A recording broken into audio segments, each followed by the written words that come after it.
Welcome to The Investing Show, where we discuss the news and investing ideas to help you make more of your money. I'm Simon Lambert of This Is Money, and with me in the studio I've got Richard Hunter, Head of Equities at Hargreaves Lansdown, and Nick Moose Batsford, CEO of Tip TV. Coming up later on today's show, we've got Tim Price of PFP Wealth, who's coming to talk to us about why value works, why investors should be rethinking how they invest, and where you can look for winning value at the moment.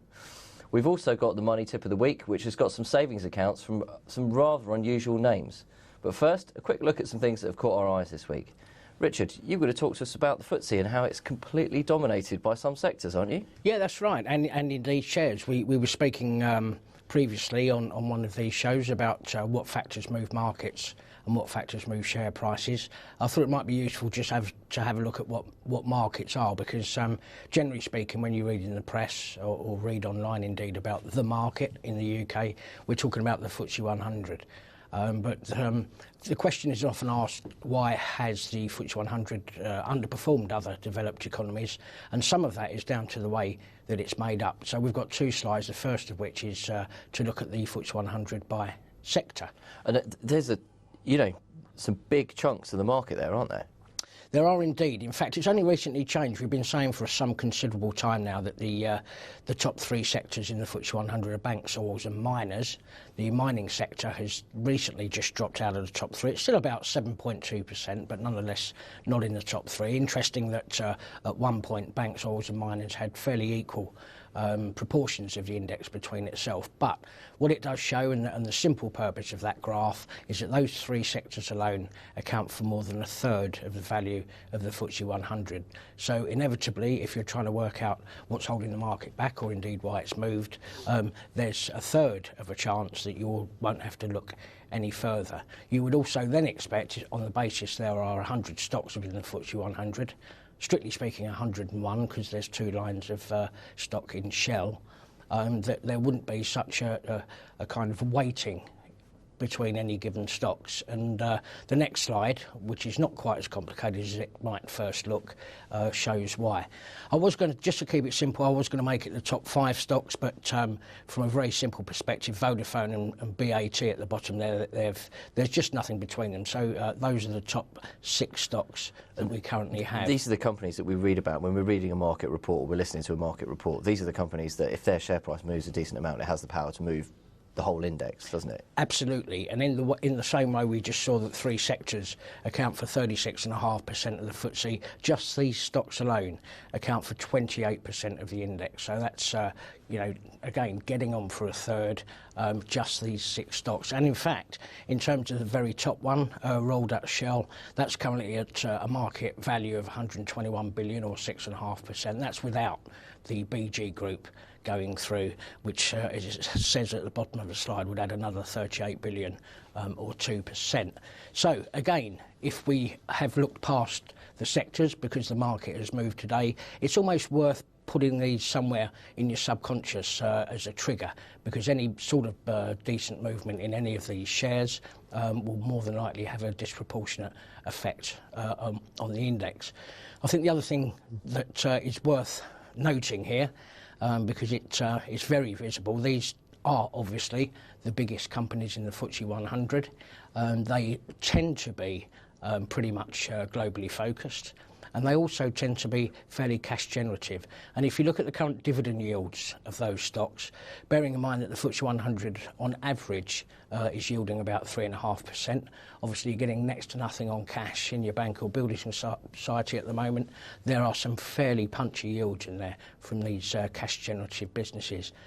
Equally interesting, I think, is what the market currently thinks of those. No one is shouting from the rooftops in terms of any of these, which could suggest that a few of them are priced pretty much where they should be. I mean, obviously there are individual stories. You've got just a cautious buy for Shell and a hold for BP. We all know about oil. Similarly, we've got HSBC recently weakened, a weak hold. Obviously, there's the strategy day still being digested, as well as whether they do or don't remain in the UK.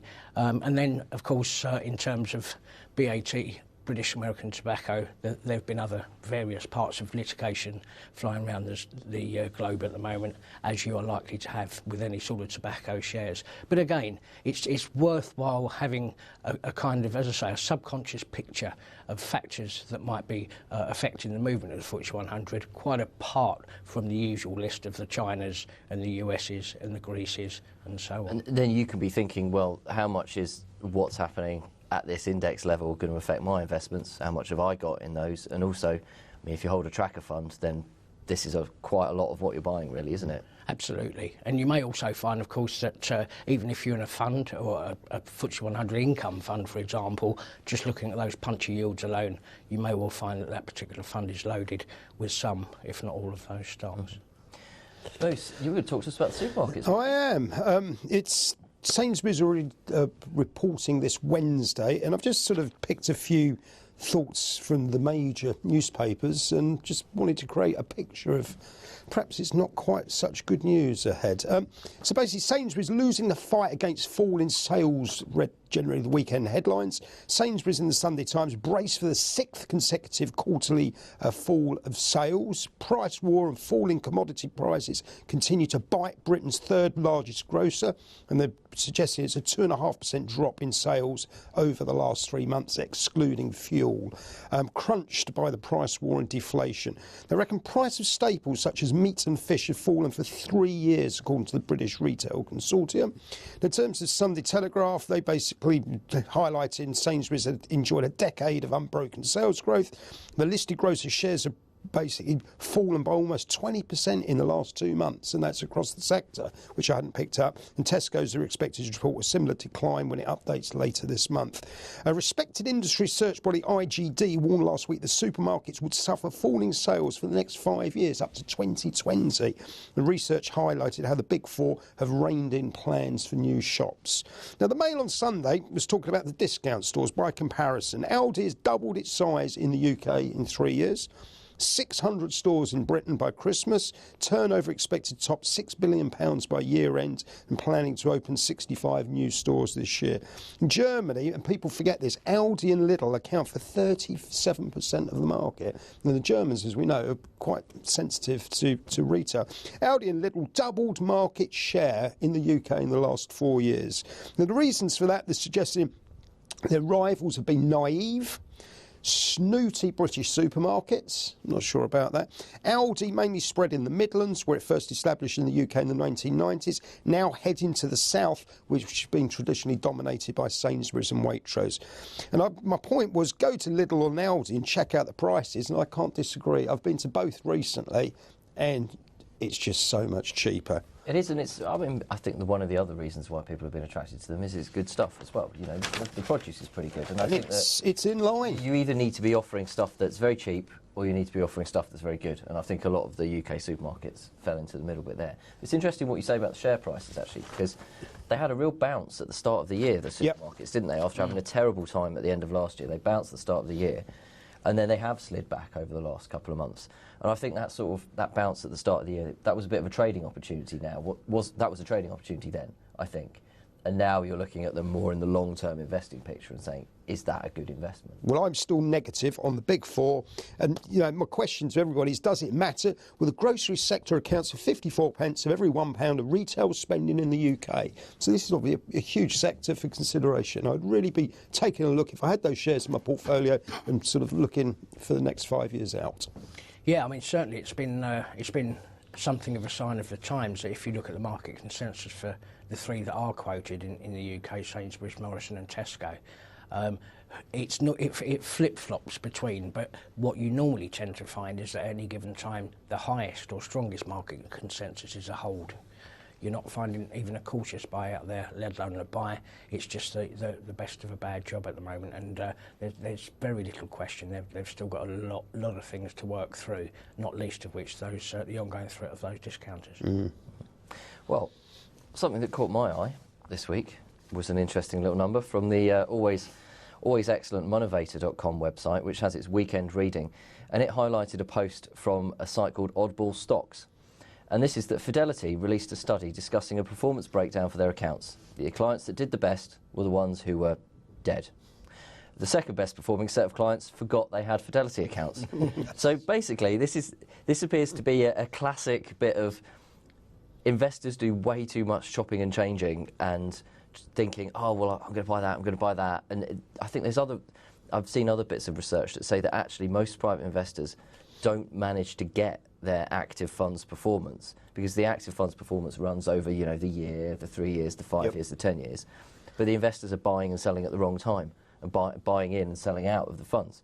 And so, the suggestion from this Fidelity report is probably not to die, because that's not normally considered an investing win, but it is to maybe take your time, sit back, allow things to work. And I think it highlights that thing that everybody's looking for, that idea of that lock up and leave portfolio, selection of shares that you could just leave the dividends to roll up, active funds or investment trusts where you could do the same thing, or a tracker fund, but make sure that you've got the accumulation version of those funds if you've got them, so that that income is rolling up, and then you can allow it to do the work in the background. No, you're absolutely right, and there's a big debate going on at the moment, of course, about the way that executive pay is structured. Because we know from our market and we know from the US market that on a quarterly basis any given company has got to show some massive improvement on where they were 3 months ago. A lot of executive remuneration is also focused towards short-termism, whereas the fact of the matter is, although that's a sign of our society, as often as not, and there are some companies actually saying that they might go to only reporting twice a year, as often as not, the old buy and hold strategy just irons out some of those wrinkles. It's just market timing. It's the most difficult game in the world, isn't it? And we say you should chip away for the long term. Yeah, so be a bit less hyperactive. That's the. And don't die. And don't die. Yeah, we're not advising dying. Anyway, so before we move on to Tim Price after the break, who's going to come in and talk to us about value, which is something that you do need to leave a bit of time to allow to work, I was just going to give our money tip of the week. And the money tip of the week today surrounds looking for savings accounts away from the big banks. So don't just go to your bank and put the money in their savings account. It's easy, it's simple, but you probably won't get the best rate. Move your money as well. Your old money that you've got sat there, if it's been allowed to fall onto a rate of less than 0.5% or something, your bank's doing the dirty on you, move it. But there's a new Best Buy savings account coming out from an unlikely name, and that's Renault. RCI Bank, which is the finance arm of Renault, the car maker, the French car maker, has launched a Best Buy savings account at 1.5%. I'm sure everyone will be rushing down to get that 1.5%, but it does highlight something else that we've also written about on This Is Money this week, which is about challenger banks. And some of the names that I've got here who've got some of the best accounts around, we've got Aldermore, Charter Savings Bank, Harrods, Shawbrook. Look away from the big boys if you've got some money to set aside. And even when rates are low, the more you can get, the more it counts for. That's the money tip of the week. And coming up after the break, we'll have Tim Price to talk about value.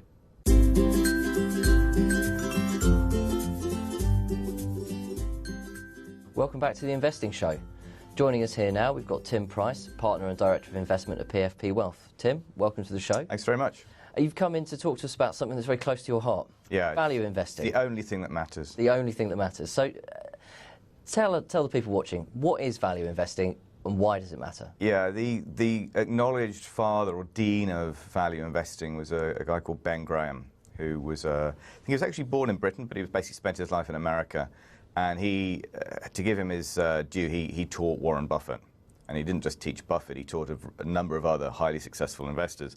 But essentially, we'll touch on it in one of the slides in a little while, but the real nature of value investing is trying to identify quality stocks and then having the discipline not to pay over the odds for them. So the reason I think it's particularly relevant in the market today is that most stock markets are trading at or near all-time highs. Some of that's happened because of QE, some of it's happened because of money printing and stimulus. So I'm not sure those valuations can necessarily be trusted or justified. But if you ensure that you overlay a value filter to your investments, if you ensure that firstly you're buying high quality stuff, and secondly that you don't overpay, I think you'll end up you should do very well.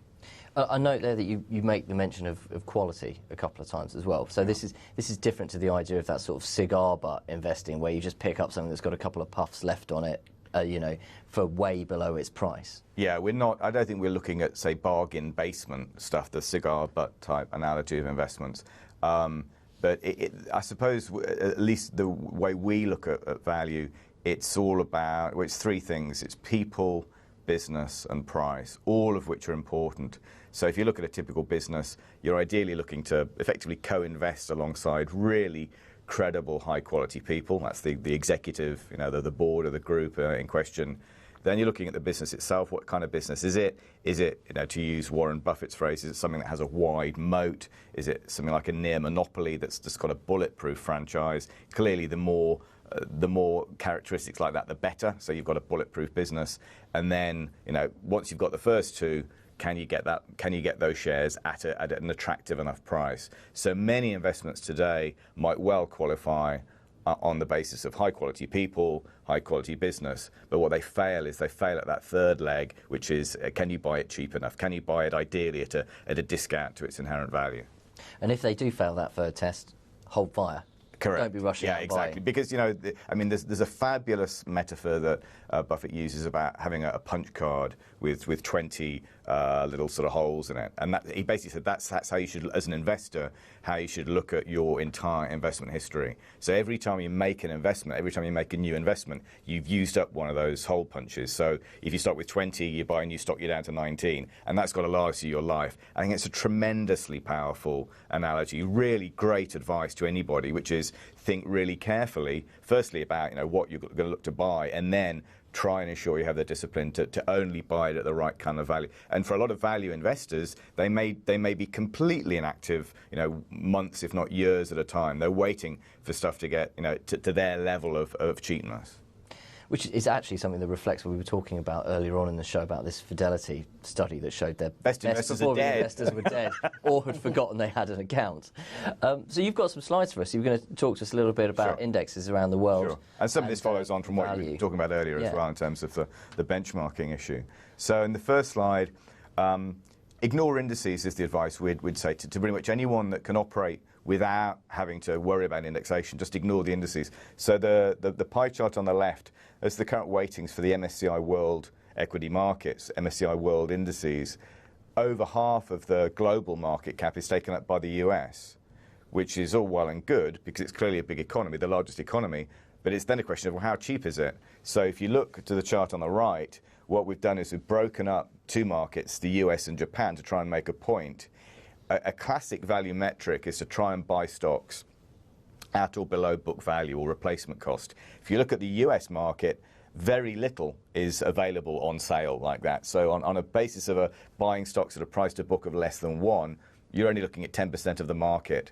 Then something like 20% of the US, you can buy between 1 and 2 times book, which is probably reasonably priced. But then you look at the rest, greater than 2, and that's 70% of the whole market. So we'd argue that something like 70% of the US equity market is, quote, expensive. Compare that to Japan, which, say, in the MSCI world accounts for less than 9% of the index. But look how cheap it is. So something like 40% of the Japanese equity market you can buy below book value. That's astonishingly cheap. Then the next metric, price to book between 1 and 2, and that's another 30%. So this is a complete reverse from where the US is. US is expensive. If you use, say, the Shiller PE, the 10-year cyclically adjusted PE, the US has only been more expensive than its current 28 times, twice in history, 1929 and 2000 at the peak of the dot-com bubble. But Japan is exactly the reverse. And it's a market that I reckon quite a few investors are starting looking at the moment. And if you were to go out, and one of the points about that index weighting is if you were to go out and buy a global tracker, which is, the sort of almost the passive investing holy grail. You're forced to own 57%. That's what you own, isn't it? Correct. Yeah. And when you talk about price to book there, just for anybody who isn't aware of what that is, that's basically the value of that company if you had to break it up and sell it off. Yeah, exactly. So in other words, it's liquidation cost. So something that Ben Graham really advocated was so-called net nets. And what he defined as a net stock was a company where its net current assets, less all of its liabilities, was still worth more than its market capitalization. So in other words, if you had the money, you could buy the entire company in the market, liquidate it, and you still come out with a healthy profit. So book value is basically liquidation or replacement cost. It's what you'll get if you basically just sold everything. Okay. And what have you got to show us on the next slide? Okay, so here's a question about indices and index composition. So we've said where's the value in this case in MSCI Asia ex Japan? Now, a lot of institutional fund managers will be tracking MSCI Asia ex Japan, and we'd say there's a real problem in that. The reason that you've got an Asia ex Japan index is because for 20 years the Japanese market was in a bear market. It was just going nowhere or south. But the problem with that today is that Japan is no longer going south. Japan is, in our perspective, it's the most attractive of any of the developed markets for those reasons of cheapness that we looked at earlier. So if you're tracking MSCI Asia ex Japan, we say you're tracking the wrong index. So this whole point about which index you're tracking, if any, is hugely relevant. And with the Japan question, why do you think people are still not investing in Japan? I mean, it's gone up a lot. Well, that shows you topics. So this is the sort of broad Japanese market going back to 2010. So clearly 2010, 2011, 2012 going nowhere. And then since the end of 2012, the topics has more than doubled.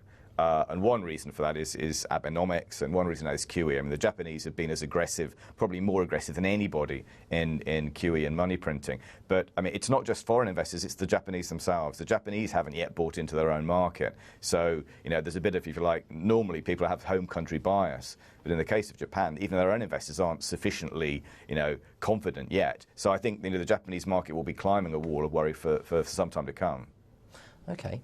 And what's the next slide that you've got for us here? Okay, so we said we're going back to Ben Graham. Yeah. This is a quote from Ben Graham. It's a quote from his, probably his most famous book, The Intelligent Investor, which was published in 1949. He said, investors do not make mistakes or bad mistakes in buying good stocks at fair prices. Very difficult to go wrong doing that. They make their serious mistakes by buying poor stocks, particularly the ones that are pushed for various reasons, brackets by Wall Street brackets.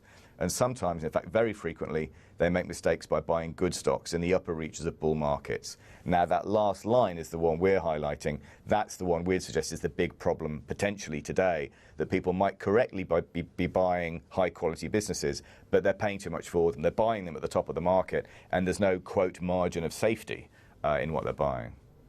And you've got some numbers to back that up, I think, haven't you? Yeah, so this is the last slide, and we have touched on this one before, but we've done it in a slightly different way this way. So we've looked at the compounded returns. This is from a book called What Works on Wall Street by James O'Shaughnessy, which was published, I think, 2003.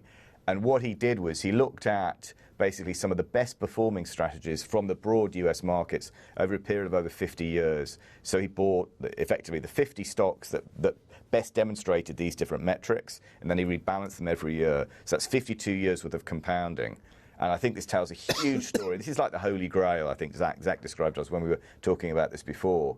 Whether you're looking at price to sales ratio, which is the first, or price to cash flow, or price to book again, or price to earnings, if in each of those categories you erred on the side of growth, in other words, paying up for prospects of more aggressive growth, your $10,000 ended up being worth, well, actually not much more than $10,000. If, however, you skewed your bias explicitly in favor of value, so you went for low price to sales, low price to cash flow, low price to book, and low price to earnings, you made literally millions. So your initial 10,000, in the case, say, of low price to book, which is probably my favorite metric, your 10,000 ended up being worth 22 million. That is amazing. Wow. That is utterly stunning. Fascinating stuff. And the point is, the great thing about this value approach is, I'd argue, over the medium term, because it doesn't necessarily work all the time, but over the medium to longer term, you're actually taking less risk by buying value stocks than you are by buying growth. So it's a perversity of investing. You do not have to take big risks to earn large returns, because a lot of this is coming from the miracle of compounding. So you looked at the composition of the FTSE earlier, and a lot of those stocks are quite rich in terms of dividend yield. If you're earning 5% plus per annum, it doesn't take long before those earnings really compound at quite an attractive rate. I'm afraid that is all we've got time for today, because that is fascinating stuff. I think we should pick some more of that up another time and look into it in more detail. Delighted to. But Tim, thanks very much for joining us. Thank you. Richard, thank you. Bruce, thank you. Join us next time for the next edition of The Investing Show.